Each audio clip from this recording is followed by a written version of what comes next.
Well, to discuss the meeting and what's hoped to be achieved, we welcome Robert Kimmitt. He's chairman of the Deloitte Center for Cross-Border Investment, but he's also former Deputy Secretary of the U.S. Treasury. Thank you for joining us today in the studio. Thank you, Francine. It does seem that the G20 has a lot of it on its plate. It has to talk about growth, about whether the austerity measures are likely to scupper that growth, and regulation.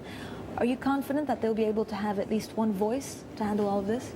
I think that certainly is their goal, Francine. Since the G20 leaders met in London last April, they've really been on a two-track process: financial services regulatory reform and addressing global imbalances.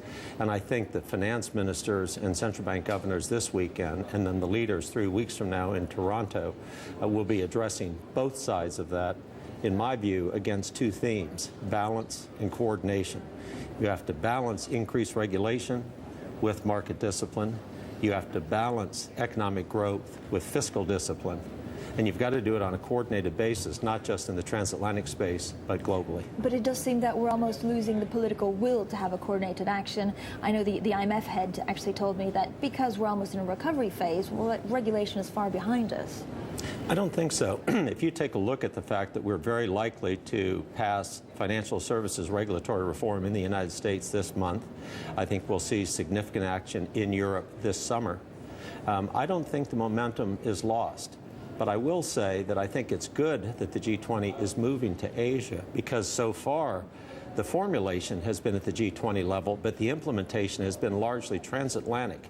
And therefore the notion that we want to avoid regulatory arbitrage, not just in the transatlantic space, but globally, I think will be one of the themes that they address. Now, the current crisis we've seen over the last couple of months is European-made. Do the European finance ministers have to go to the G20 to try and reassure others that actually this crisis is under control?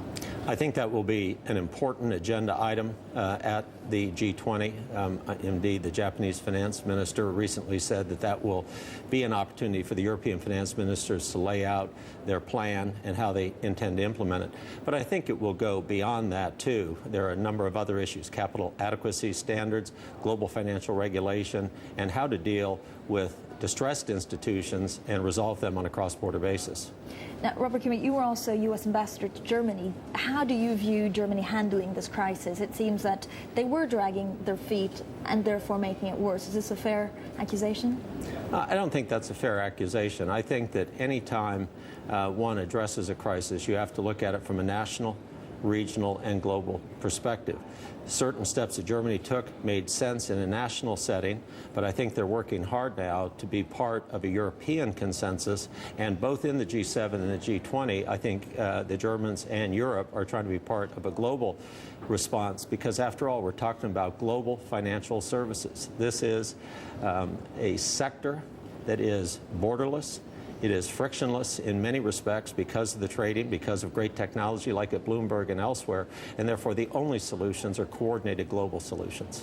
It does seem that the G20 as a forum focuses a lot on the troubles of the West. Regulation probably isn't what's on the agenda for these emerging markets. Are we going to hear them voice their concerns about their own troubles, such as trade? I think so. I mean, the leaders have said consistently that as we come out of crisis, we need to avoid protectionism, both trade protectionism and investment protectionism. But I think, Francine, that second prong that I mentioned, addressing global imbalances, means that we have to look at the twin deficits in the United States, a misaligned currency in China, and low demand-led growth both in Europe and Japan. So while the regulatory effort has tended to be transatlantic to this point, I think it will broaden, and certainly the global imbalances discussion has been global from the start. And of course, we'll have to discuss what the central banks have, what role they have to play in all of this. Do you believe that because of the European sovereign debt crisis, central banks are actually holding off raising rates? Well, as a former Treasury official, I didn't say much about central bank actions when I was at Treasury. I'm certainly not in a position to talk about that now. But the important point is the G20 is both finance ministers and central bank governors. It has been since it was created in 1998. So at that table in Busan this weekend, and then certainly when the leaders meet, you'll have very active participation by the central bank governors in those discussions. Robert Kimmitt, thank you so much for joining us today. Great pleasure to speak to you. Thank you. Safe travels.